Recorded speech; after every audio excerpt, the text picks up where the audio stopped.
ప్రస్తుతం దేశవ్యాప్తంగా కోట్లాది మంది రైతులు పీఎం కిసాన్ 22వ విడత, పీఎం కిసాన్ 22nd ఇన్స్టాల్మెంట్ కోసం ఎంతో ఆసక్తిగా ఎదురుచూస్తున్నారు. ఇప్పటికే 21 విడతలు విజయవంతంగా రైతుల ఖాతాల్లో జమ కావడంతో తదుపరి ఆర్థిక సహాయం ఎప్పుడు అందుతుందనే చర్చ మొదలైంది.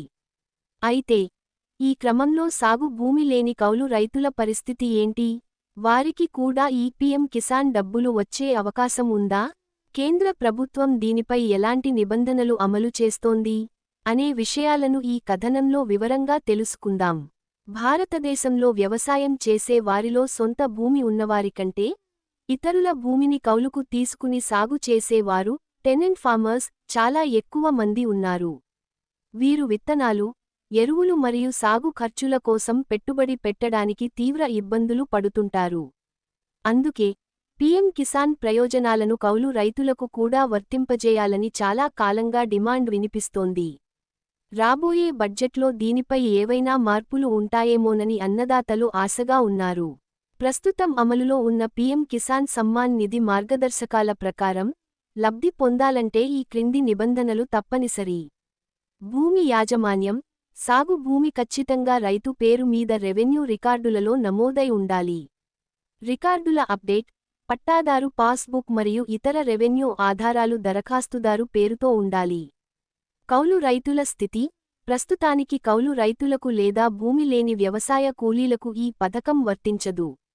మీరు ఇతరుల భూమిని ఎంత కష్టపడి సాగు చేసినా రికార్డులలో మీ పేరు లేకపోతే మీరు అర్హులు కారు. పీఎం కిసాన్ వల్ల కలిగే ప్రయోజనాలు.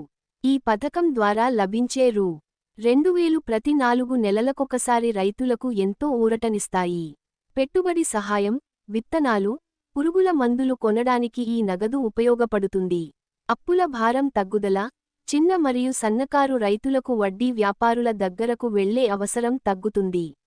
నేరుగా ఖాతాలోకి, ఎటువంటి మధ్యవర్తులు లేకుండా డబ్బులు నేరుగా బ్యాంక్ ఖాతాలో జమ అవుతాయి.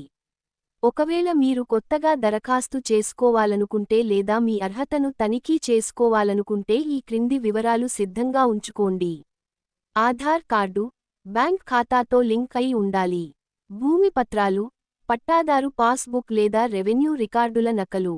బ్యాంక్ ఖాతా వివరాలు, నగదు జమ కావడానికి డీబీటీ ఎనేబుల్ అయి ఉండాలి. ఫోన్ నంబర్, ఓటీపీ వెరిఫికేషన్ కోసం అవసరం.